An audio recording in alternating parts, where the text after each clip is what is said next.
joint products and byproducts.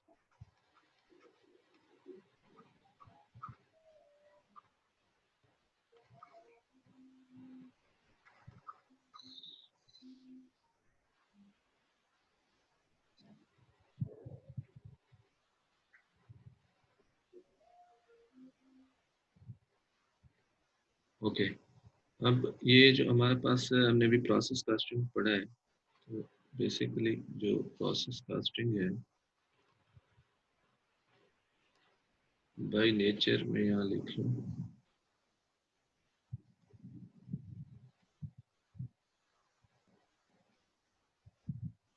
production process. In production process,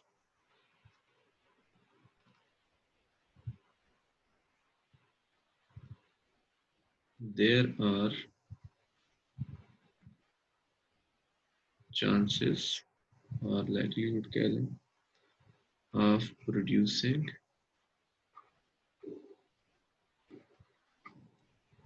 more than one product.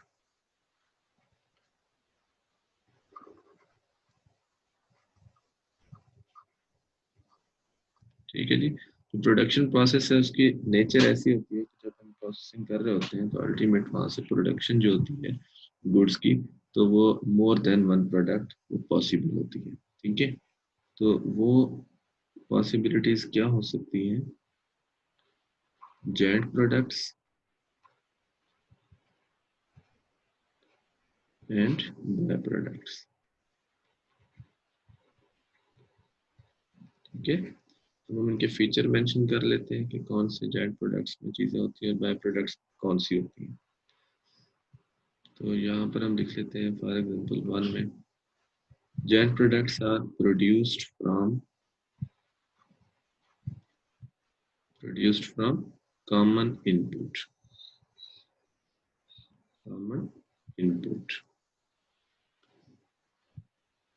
It is treated as, जो joint products होती हैं, treated as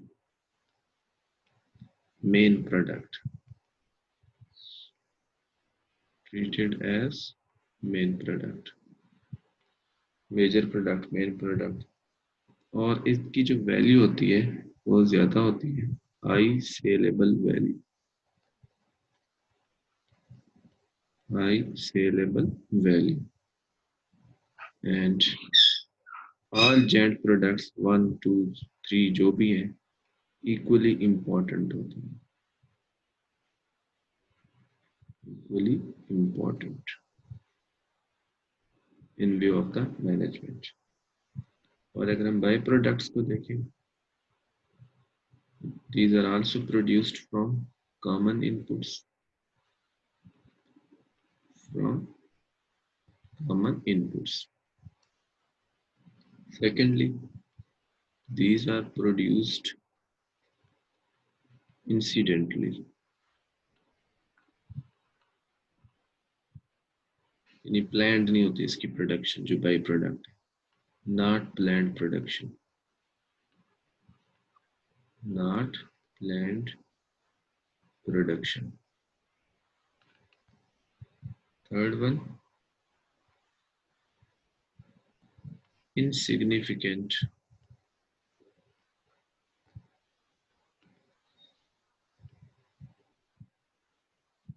saleable value या sale value, insignificant sale value. Fourth one लिख लें, also जो quantity होती है इनकी वो भी कम होती है जब प्रोड्यूस होती है, माइनर क्वांटिटी। ठीक है, तो ये देखिए आपको थोड़ा सा यहाँ पे फर्क भी नजर आ रहा होगा इन चीजों में। अब एग्जांपल के तौर पर हम यहाँ पे कोट करते हैं चीजों को ताकि आपको फर्दर कुछ क्लियर हो जाए चीजें। फॉर एग्जांपल जो जनरली कोट की जाती है, रिफाइनिंग क्रूड ऑयल। ठीक है, अब क्रूड ऑयल से जब हम प्रोसेसिंग में इसे ले जाते हैं तो कौन कौन सी नॉर्मली जो है प्रोडक्शंस होती हैं, ए सीरीज ऑफ प्रोडक्ट्स। ठीक है, like fuel oil, gasoline, okay, kerosene,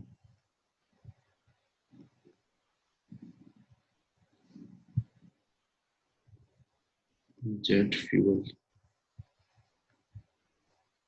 and diesel, asphalt extra. ठीक है, तो ये देखें, ये हमने लिख दिया जी क्रूड ऑयल के पॉइंट ऑफ व्यू से कि जब ये कॉमन इनपुट क्या थी, क्रूड ऑयल, कास्ट की बात नहीं कर, सिर्फ अभी मटेरियल की बात कर रहा हूँ, उससे क्या क्या प्रोडक्ट्स बनती हैं ड्यूरिंग प्रोसेसिंग। ठीक है, यानी हम उससे फ्यूल ऑयल बनाते हैं, kerosene, jet fuel, diesel, asphalt, gasoline. Gasoline means जो हम ये इंजन ऑयल्स बात हम करते हैं तो गैसोलीन बोलते हैं। ठीक है, मोटर ऑयल या इंजन ऑयल जिसे हम लोग कह देते हैं। तो ये सारी चीज़ें देखें इनसे मिलती। अब इनमें से कोई प्रोडक्ट्स ऐसी होंगी, लाइक मैं अगर बात करूँ पेट्रोलियम प्रोडक्ट्स हैं जो, तो उनमें पेट्रोल और डीजल, तो ये जो दोनों क्या है, जेट प्रोडक्ट्स। पेट्रोल और डीजल दोनों क्या है, जेट प्रोडक्ट्स हैं। दोनों की इक्वल इंपॉर्टेंस है, मेजर प्रोडक्ट्स, क्वांटिटी भी ज़्यादा होगी, सेलेबल वैल्यू भी ज़्यादा होगी, और प्रोड्यूस्ड फ्रॉम कॉमन। और इसके साथ अगर मैं गैसोलीन को कह लूँ तो शायद ये क्या हो, बाई प्रोडक्ट हो, जो इंजन ऑयल है। ठीक है, उसके लिए स्पेशल वो नहीं होता, बल्कि इसी प्रोसेस के दौरान ही वो भी प्रोड्यूस हो जाता है। ठीक हो गया, तो ये इसी तरीके से एक और एग्जांपल हम ले लेते हैं ताकि फर्दर आपको क्लियर हो जाए। मीट, गोश्त जिसे हम कहते हैं मीट पैकिंग। ठीक है, अब केयर कैसिंग जो होती है, यानी जो एक एनिमल जिसे हम जमा करते हैं, तो उसमें उसको फर्दर किस तरीके से जो है ना पैकिंग किया जाता है पैकिंग इंडस्ट्री के अंदर। ठीक है, अगर आप किसी रिटेल स्टोर्स में जाए तो उनकी पैकिंग डिफरेंट हुई हुई होती है। ठीक है, यानी कौन से एरिया की पैकिंग, कौन से एरिया की पैकिंग, और उसमें से कुछ ऐसा भी मीट निकलता है जिसकी कोई हाईली सेलेबल वैल्यू नहीं होती। पैकिंग यानी ग्रेडिंग हुई हुई होती है, दूसरे लफ्जों में कह लें कि क्या हुई हुई होती है, ग्रेडिंग हुई हुई होती है। ये कौन सा ग्रेड है, ए है जी, ये कौन सा ग्रेड है, बी। मीट के पार्ट्स बता रहा हूँ, ए बी ग्रेडिंग के पॉइंट ऑफ व्यू से। ठीक है, मीट की ग्रेडिंग इस सेंस में कि पार्ट्स कौन सा है, ये कौन से पार्ट्स का यानी मीट है, ये कौन से पार्ट का मीट है, ग्रेड बी। ठीक है, इसी तरीके से कुछ अब ये सपोज कह लें जी, ये जेड प्रोडक्ट्स। ठीक है, और इसी तरीके से हम बात कर लेते हैं कि अगर इनमें कुछ ऐसा भी मीट होता है जिसकी वैल्यू क्या होगी, कम होगी, क्वांटिटी भी कम होगी और वैल्यू भी कम होगी। तो इस तरीके से जो है ना, ये क्या है हमारे पास, जेट एंड बाई प्रोडक्ट की हम बात कर लेते हैं इस तरह से। तो ओवरऑल तो यही कॉन्सेप्ट है इनमें। और फिर हम इनकी बात करेंगे जो कास्टिंग की अकाउंटिंग जो है उनकी किस तरीके से मुमकिन है, जेट एंड बाई प्रोडक्ट्स की। मेन जो डिफरेंस है वो क्या है हमारे पास, कि ये आपके सामने लिखे हैं फीचर्स इनकी कि जेट और बाई प्रोडक्ट्स में क्या डिफरेंस है। ठीक है, फिर इनकी अकाउंटिंग ट्रीटमेंट वो भी दोनों की डिफरेंट है। अगर हम किसी को गलती से जेट से बाई में डाल देंगे या बाई प्रोडक्ट से जेट में डाल देंगे तो उनकी अकाउंटिंग ट्रीटमेंट अकॉर्डिंगली हो जाएगी और वो गलत होगा। तो अकाउंटिंग ट्रीटमेंट क्या होती है, according to their class of product, यानी जेट प्रोडक्ट में आ रही है वो या बाई प्रोडक्ट में आ रही है। तो यहाँ पर हम बात करते हैं जी अकाउंटिंग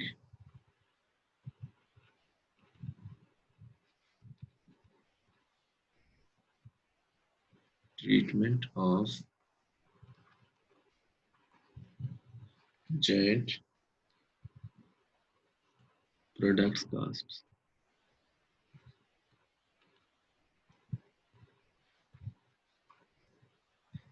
इसको इस तरह से कह लें, accounting treatment of joint cost. पहले ये कंसेप्ट कर लेते हैं, ज़्यादा ठीक रहेगा।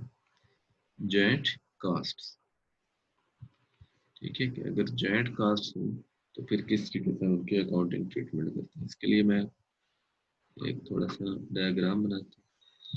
फॉर एग्जांपल ये रॉ मटेरियल है और ये हमारे पास है लेबर प्लस ओवरहेड्स। ठीक है, ये दोनों क्या हुए, इनपुट हुए और इनकी ये बन गई total joint cost, total joint cost बन गई। ठीक है, अब ये जो मैंने लाइन ड्रा की, यानी अब यहाँ पे हमारे पास प्रोडक्शन हुई joint cost, joint products. Suppose मैं यहाँ पे 3 चीज़ें मेंशन कर देता हूँ joint product. Suppose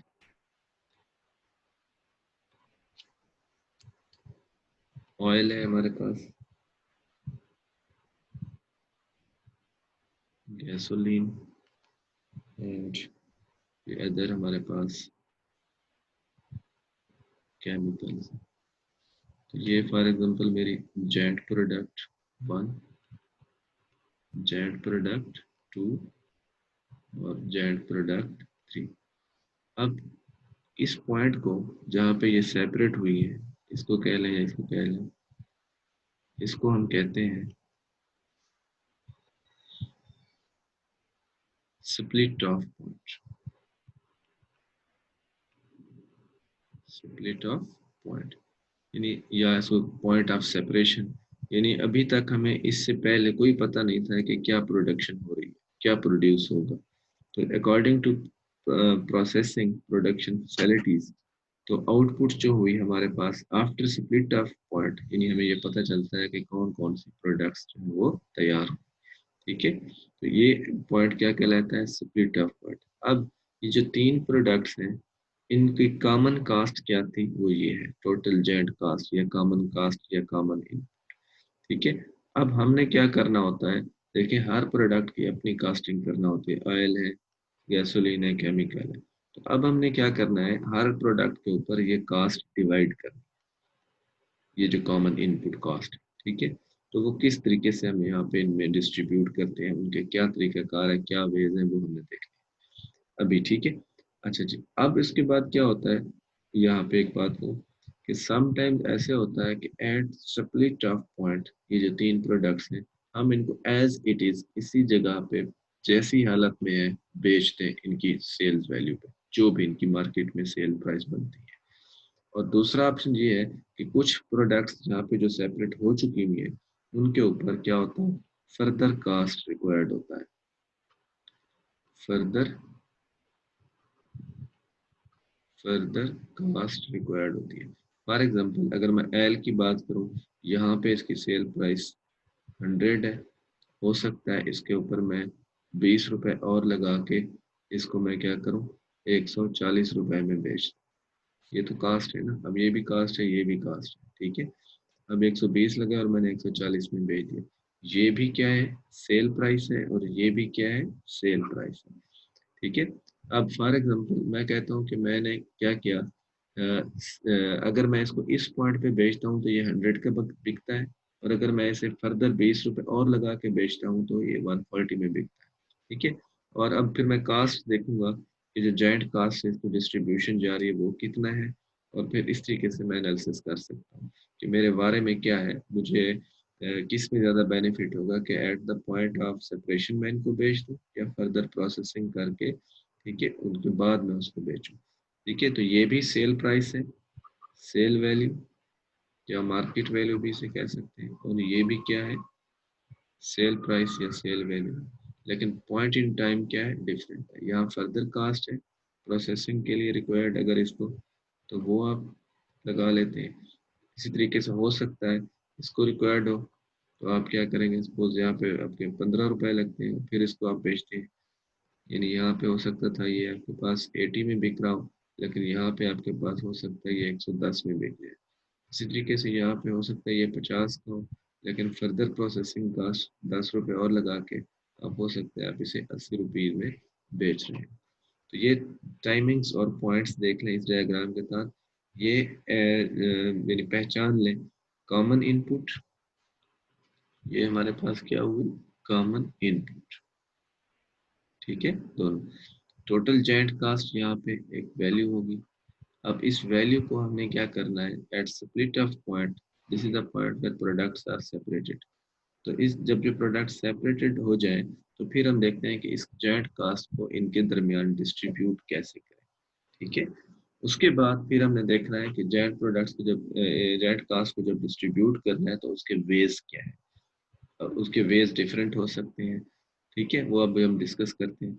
oil, gasoline, chemical जैसे हमने लिखा, फिर उसकी सेल्स वैल्यू पे बात की। ठीक है, तो ये सारी चीज़ें, तो ये थोड़ा सा मैपिंग है, यानी किस तरीके से हम जेंट कास्ट को एलोकेट करते हैं।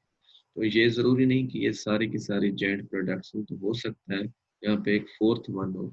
मैं अब नाम चले मैं ए लिख लेता हूँ, तो ये हो सकता है हमारे क्या हो, बाई प्रोडक्ट। ठीक है, तो ये एक ही कॉमन प्रोसेस था ना, तो वहां से कोई जेड प्रोडक्ट्स हुई, इनकी वैल्यू ज्यादा थी और कुछ ऐसी भी थी, सपोज ये 5 रुपए में बिक सकती है, तो ये देखें इसकी सेलेबल वैल्यू भी कम होगी और इसकी क्वांटिटी भी अदर्स जो है उनसे, अदर प्रोडक्ट्स जो है उनसे कम हो जाएगी। तो इस तरीके से इसकी अपनी अकाउंटिंग ट्रीटमेंट है और जेड प्रोडक्ट्स की अपनी accounting treatment. Okay, let's move forward. अच्छा जी, अब हम कहते हैं जी, जो हमने बात की कि हमें जो कॉमन कास्ट है उनको इनमें डिस्ट्रीब्यूट करना है, अप्रोप्रिएशंस करनी है, तो किस तरीके से हो जाएगी। Basis of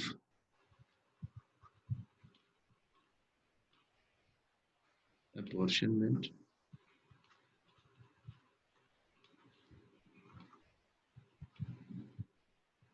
of joint costs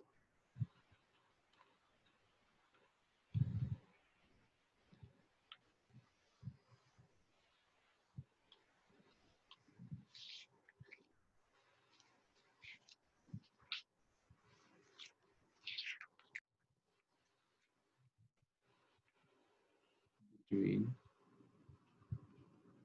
joint products. Basis of apportionment of joint cost between joint products. अच्छा अच्छा, अब इसका जो मेथड्स हैं या वेज हैं, नंबर वन, फिजिकल क्वांटिटी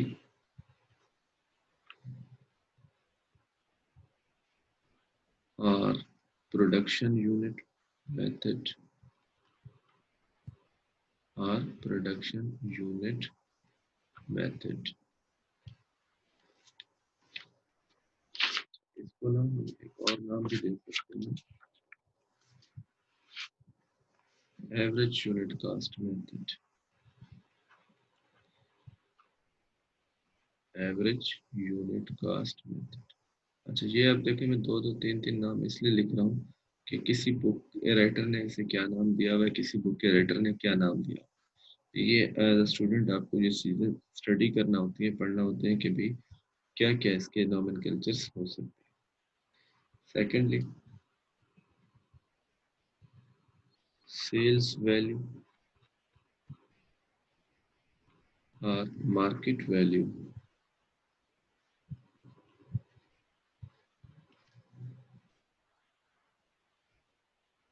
और relative market value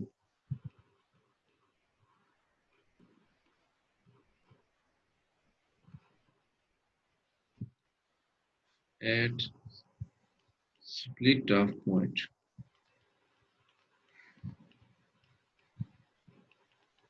method।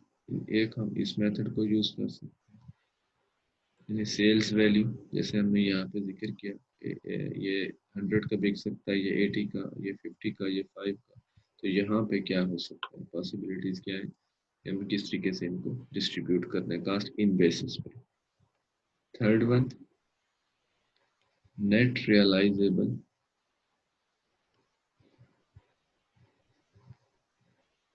Value method और sales value method after split off point.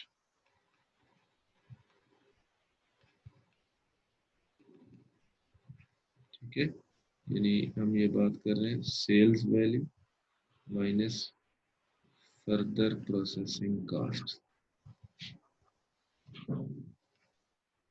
ठीक है, तो ये डिस्कस करते हैं आगे चल के। उसके बाद है वेटेड एवरेज मेथड।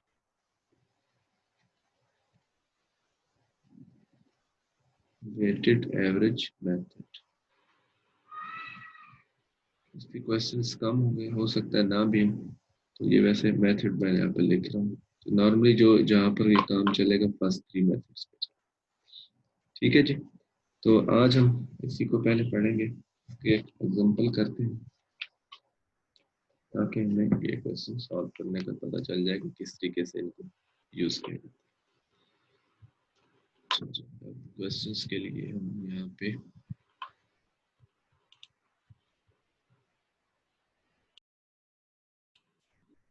ओके, ये आपके सामने क्वेश्चन है जॉइंट प्रोडक्ट के हवाले से, तो इसको हम थोड़ा सॉल्व करते हैं।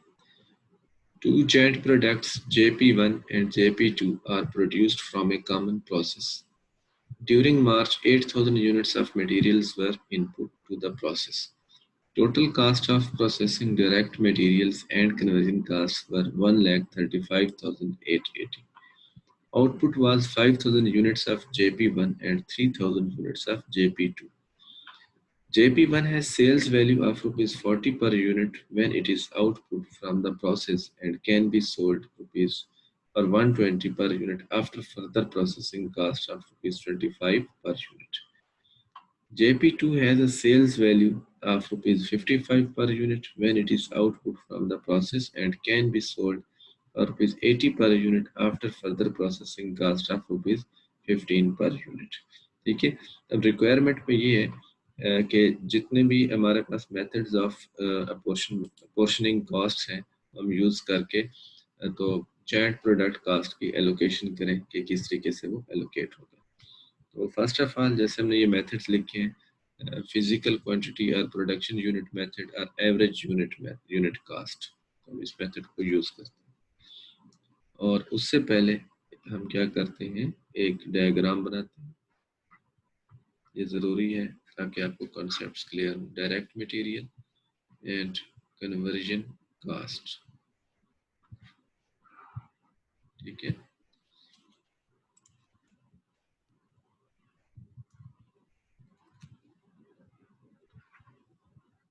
Direct material and conversion cast,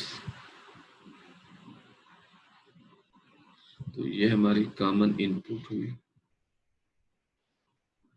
और ये भी उन्होंने बताया कि मटेरियल के 8,000 यूनिट्स मटेरियल के इनपुट हुए। ठीक है, तो यहाँ पे जो कॉमन कास्ट है या जॉइंट कास्ट है वो कितना है, 1,35,880। ठीक है, joint processing cost, then output JP1 and that is JP2, दो प्रोडक्ट्स। अच्छा जी, अब इन दो प्रोडक्ट्स के यहाँ से आप देखें आउटपुट कितना है, 5,000 यूनिट्स एंड 3,000 यूनिट्स। इसके यूनिट्स प्रोड्यूस हुए 5,000 और इसके यूनिट्स प्रोड्यूस हुए 3,000 यूनिट्स, ये आउटपुट होगा। अब अगर आप इनको इसी पॉइंट ऑफ सेपरेशन पे बेचें, यानी ये जो पॉइंट है ये हमने इसे क्या कहा, स्प्लिट ऑफ पॉइंट या पॉइंट ऑफ सेपरेशन, इसी जगह पे बेचें तो ये सेल हो सकता है eight the rate 40 per unit and this one is 55 units, 55 per unit rupees। इसको बेचे यहाँ पे तो रुपीज 40 पर यूनिट और eight the rate rupees 55 per unit ये बिक सकता है। ठीक है, यहाँ पर अब ये देखिए मेंशन, ये इनकी क्या है, sale price. Sale price okay. अब अगर हम इनको फर्दर प्रोसेस करते हैं, फर्दर प्रोसेसिंग कास्ट, तो इसके ऊपर कास्ट लगती है रुपीज 25 और ये फिर जाके बिकेगा रुपीज 120 में, ये लिखा हुआ है। ठीक है, और अगर दूसरा है जो उसके फर्दर प्रोसेसिंग कास्ट कितना है 15 है और ये बिकेगा 18 रुपीज 15 फर्दर प्रोसेसिंग कास्ट और ये फिर बिकेगा रुपीज 18। तो ये सारी चीजें हमने क्या करनी face of the sheet mention कर दी ताकि फिर हमें सॉल्व करने में क्या हो आसानी हो जाए।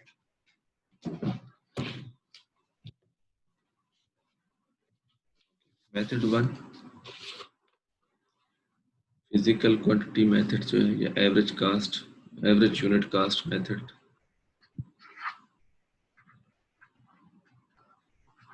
एवरेज यूनिट कास्ट मेथड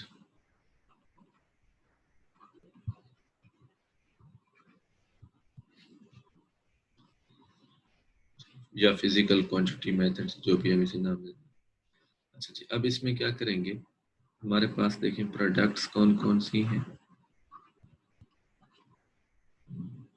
इसको हमने कह दिया JP1 और इसको कह दिया JP2। ठीक है। अच्छा जी, अब इनके यूनिट्स कितने हैं,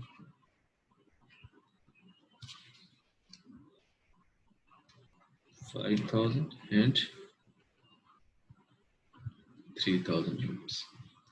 ठीक है, तो अब हम क्या करते हैं, सिंपली एक कॉलम बना लेंगे apportionment of joint cost. Apportionment of joint cast.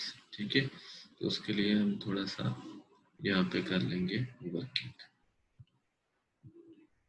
Not difficult working but little working. अब देखें हमारे पास ये टोटल यूनिट्स कितना हुआ, 8000 यूनिट्स।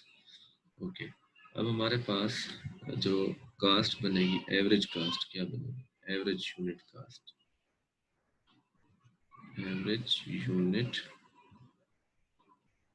कास्ट 1,35,000। ये मैं यहाँ मेंशन भी कर देता हूँ कि टोटल कास्ट तो हमारी यही है ना जो इनमें डिस्ट्रीब्यूट होना है, 880 और टोटल यूनिट्स कितना है 8000। तो डिवाइड करेंगे तो हमारे पास क्या आ जाएगी, पर यूनिट कास्ट आ जाएगी ऑन एवरेज। ठीक है, इसको जब आप कैलकुलेट करते हैं देखिए क्या बनता है हमारे पास,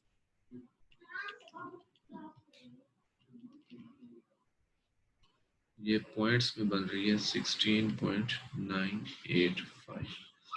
अब इसके बाद क्या करें, इसको इससे मल्टीप्लाई भी करें और इससे भी मल्टीप्लाई करें, यानी 5000 मल्टीप्लाइड बाई 16.985 ये बन जाएगा रुपीज 84,925। इस एवरेज कास्ट को क्या किया हमने, मल्टीप्लाई किया इसके साथ और इधर से भी हमने इसको मल्टीप्लाई भी कर देना है, मल्टीप्लाइड बाय 3000 इट विल 50,955। ये है जी एवरेज यूनिट कास्ट मेथड, ये सॉल्व हो गया, ये इसका आंसर है। ठीक है, एवरेज यूनिट कास्ट मेथड।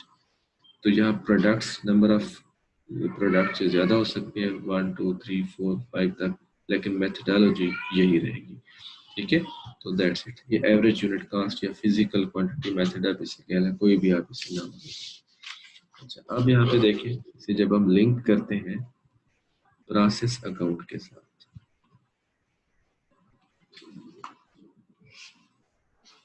ठीक है, तो यहाँ पे हम क्या करते थे, इनपुट्स लिखते थे, रॉ मटेरियल और चले conversion cast.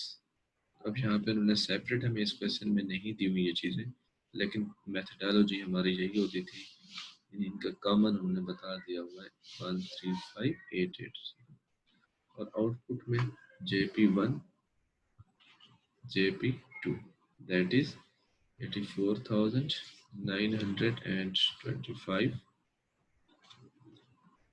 and 50,955।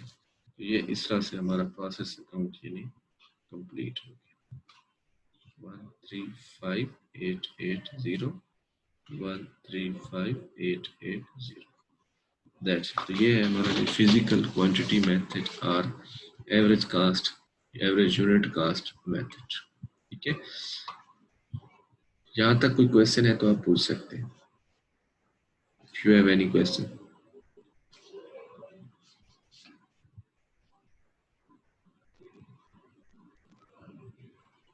Okay, next है जी हमारे पास जो पॉइंट, जो मेथड कह लें, sales value, sales value at split off point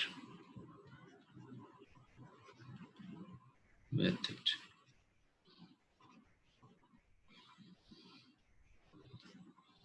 ठीक है, चलो अब इसमें हम लिखेंगे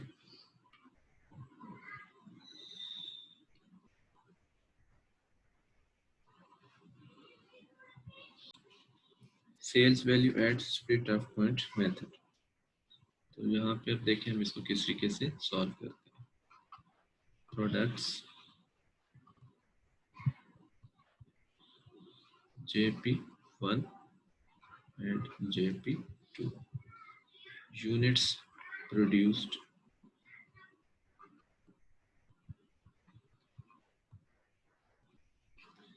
5,000 of JP1 and 3,000 of JP2, and market value at split of point। ये आप डायग्राम में देख सकते हैं, सिंपली आपको नजर आ जाएगा कि sale price at this point क्या है आपके पास, 40 and 55 rupees, 40 and rupees 55, then total market value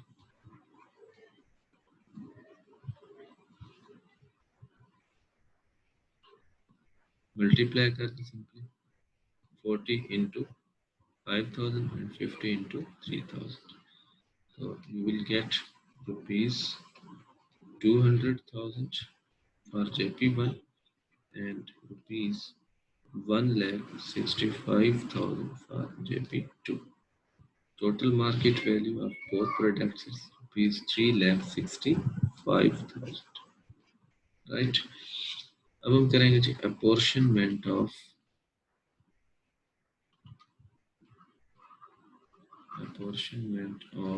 joint costs। ठीक है, तो इसकी एक तो ये है कि वर्किंग सेपरेट कर लें, वो भी आपकी मर्जी है, और यहाँ एक नीट वर्किंग लिख लें, ऐसे कर लेते हैं JP1 एंड JP2।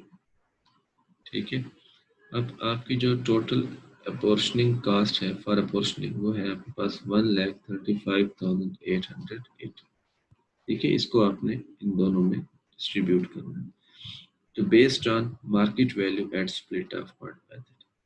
अब यहाँ देखें कि प्रोपोर्शन लेना है हमने, ये 2 लाख है और ये 165 365, मैं JP1 को 200 लिख रहा हूँ 3 जीरोस कॉमन लेके, अदरवाइज आप पूरा फिगर भी लिख सकते हैं।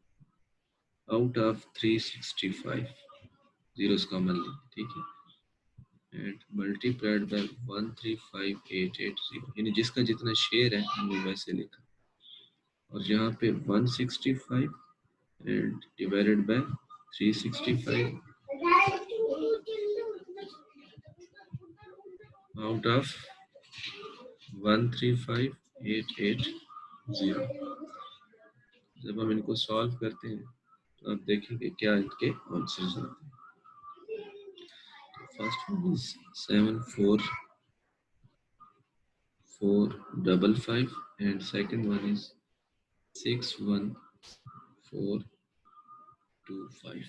ठीक है, हमने यहाँ पर क्या किया, बेसिकली जिसका जितना प्रोपोर्शन था, मार्केट वैल्यू का पार्ट था, हमने वही लिखा। आप यहाँ पे पूरे डिजिट्स भी लिख सकते हैं, मैंने यहाँ पे इनको राउंड ऑफ किया है 3 जीरोस कॉमन लेके। ठीक है, तो just put it down here 74455 and 61425। 425. This is another way of apportioning joint costs between joint products. Sales value at split up point method. Again आप इसका भी अगर प्रोसेस अकाउंट बनाएंगे तो आपके पास जो इनपुट है यानी प्रोसेसिंग कास्ट में अगर इसको लिख लूँ यानी material and labour and overheads 8,135,880, तो आउटपुट क्या है JP1 and JP2, that is हमारे पास जो कास्ट है 7,455 एंड 6,1,425। तो अगेन ये आपस में क्या होगा रिकंसाइल हो जाएगा in units terms and in values terms.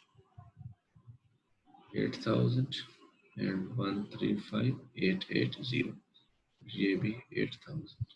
ठीक है, प्रोसेस अकाउंट दैट इट, ये हमारे पास था sales value at split up point method.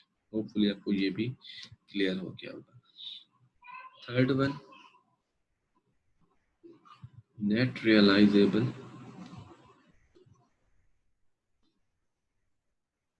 Value method और नेट रियलाइजेबल वैल्यू मेथड, ये हम इसे नाम लिख लेते हैं। अब आपने इसको देखना है कि हमें इसको क्या, ठीक है। पहले आप इसका थोड़ा सा मैकेनिक्स देख लें, मैं आपको यहाँ पे बता दूं। देखिए हम अब जो बात करना चाह रहे हैं नेट रियलाइजेबल वैल्यू की, तो वो अल्टीमेट वैल्यू है, इसको हम कहते हैं अल्टीमेट मार्केट वैल्यू। ठीक है, लेकिन हमने क्या करना है, इस वैल्यू से स्टार्ट जरूर करना है, लेकिन पहुंचना कहाँ पे, एट सेपरेशन पॉइंट, यहाँ पे। इसको हमने क्या करना है, इस प्रोसेस से होके यहाँ तक पहुंचना है जहाँ पे कॉमन कास्ट्स हुई है, जहाँ पे कॉमन कास्ट। तो हम क्या करेंगे, 120 से क्या कर देंगे, माइनस कर देंगे इस फर्दर प्रोसेसिंग कास्ट को, तो हम फर्दर यहाँ पे पहुंच जाएंगे। ठीक है, तो इसी चीज को अब हम अपने सोल्यूशन में देखते हैं।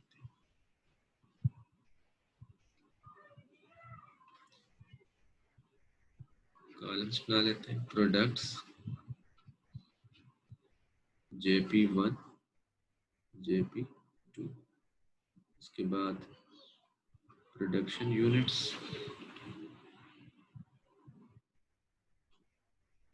5,000 एंड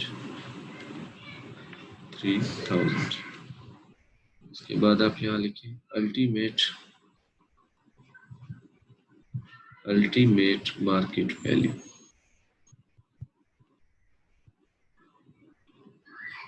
अब ये ध्यान में रखें, अल्टीमेटली इसको हम बेच सकते हैं एट 120 और इसको बेच सकते हैं एट 80। यहाँ पे आप देख सकते हैं क्वेश्चन में 120 एंड 80, और फर्दर प्रोसेसिंग कास्ट क्या है 25 एंड 15। लेकिन इससे पहले अब हम इसको मल्टीप्लाई कर लेंगे,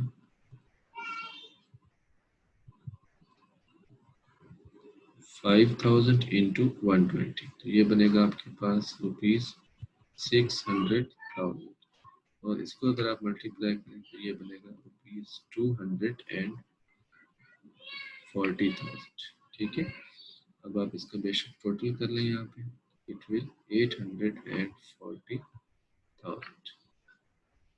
उसके बाद processing cost after split off point,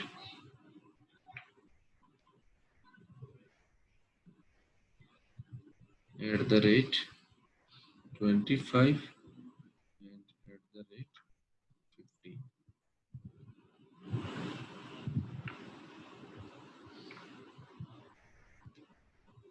ठीक है, अब मल्टीप्लाई करें, यूनिट्स 5,000 है, 25 से मल्टीप्लाई करेंगे, ये बन जाएगा ₹125,000।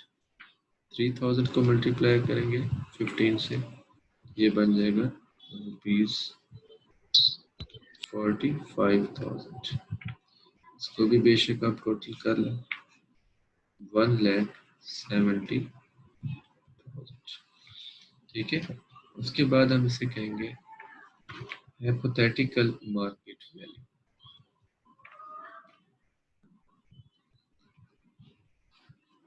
Hypothetical market value. अब आपने क्या करना है, अल्टीमेट मार्केट वैल्यू से, ठीक है, आप क्या करें, ये कास्ट माइनस कर दें, ये फर्दर प्रोसेसिंग कास्ट, ठीक है, यहाँ से यहाँ।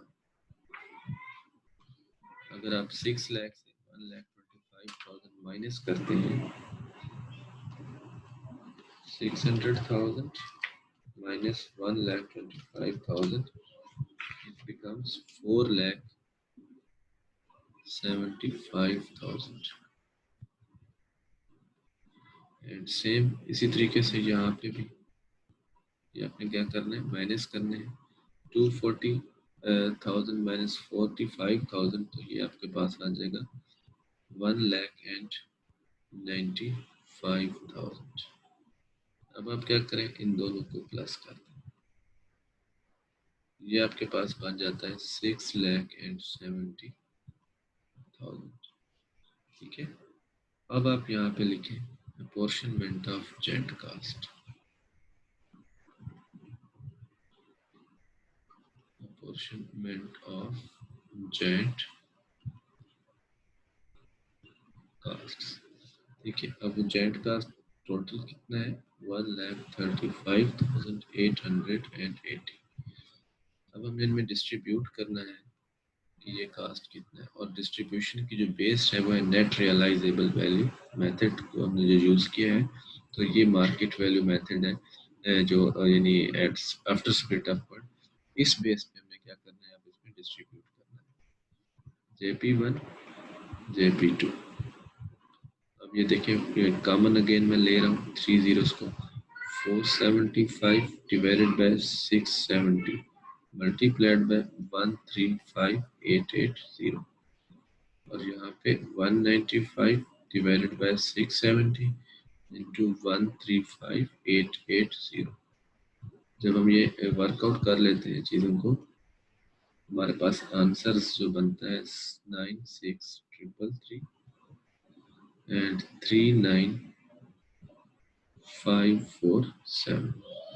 ये पुट कर देते हैं 96,333 रुपीज एंड 39,547। ठीक है। अब आपके सामने ये अपॉर्शनमेंट होगी जेंट कास्ट। यहाँ लिखेंगे टोटल प्रोडक्शन कॉस्ट। ठीक है। अब हम ये कहना चाह रहे हैं कि JP1 पे टोटल कास्ट कितना लगे, एक तो फर्दर प्रोसेसिंग कास्ट का हिस्सा और दूसरा जो जेंट कास्ट है उनका हिस्सा। ठीक है। अब जरा देखें, फर्दर प्रोसेसिंग कास्ट के लिए 1,25,000 लगे और जेंट कास्ट उसका शेयर ये आ रहा है, तो इन दोनों को क्या करना है, प्लस कर देना है, यानी 125 और 96,333, ये आपके पास आ जाएगा ₹2,21,333। और यहाँ पे इसी तरीके से further processing cost and allocation of apportionment of joint cost plus करेंगे, ये आपके पास बन जाएगा 84,547। प्लस करते हैं बेशक, कोई इशू नहीं है। तो ये 305,880। एक कॉलम और भी बनाया जा सकता है अगर क्वेश्चन की रिक्वायरमेंट हो, per unit cost, per unit cost. आप उसके लिए क्या करेंगे, टोटल कास्ट आ गई है, आप नंबर ऑफ यूनिट्स आपके पास है पड़े, ठीक है, ये आपके पास टोटल कास्ट है, ये आपके पास यूनिट्स हैं, डिवाइड करेंगे तो पर यूनिट कास्ट आ जाएगी आपके पास। समटाइम्स ये भी पूछ लिया जाता है, तो अगर हम इसे सॉल्व करते जाएं, एक ही दफा 221,333 डिवाइडेड बाय 5,000, तो ये हमारे पास एक यूनिट जो बन रहा है JP1 का ₹44.26, और दूसरी जो कास्ट है 84,547 डिवाइडेड बाय 3,000, और ये हमारे पास बन रहा है एक यूनिट ₹28.18। पर यूनिट कास्ट का जब हमें पता चल चुका है तो हम अकॉर्डिंग टू मार्केट यानी डिमांड एंड सप्लाई सिचुएशन या डिमांड एंड सप्लाई फोर्सेस हम इनकी प्राइसिंग कर सकते हैं कि हमें इसको कितने में बेचना है। ये दोनों डिफरेंट प्रोडक्ट्स हैं तो इसलिए इनकी प्राइसिंग भी डिफरेंट है और कास्ट भी अकॉर्डिंगली डिफरेंट होगी। और टेक्निक्स हमने प्राइसिंग की फिर एक अलग टॉपिक है। और दैट्स इट, ये हमारा आज का टॉपिक था कि किस तरीके से हम जेट कास्ट को जेट प्रोडक्ट्स को समझते हैं और उनकी कास्ट एलोकेशन करते हैं, कौन कौन से हमारे पास उसके मेथड्स हैं। Thank you very much.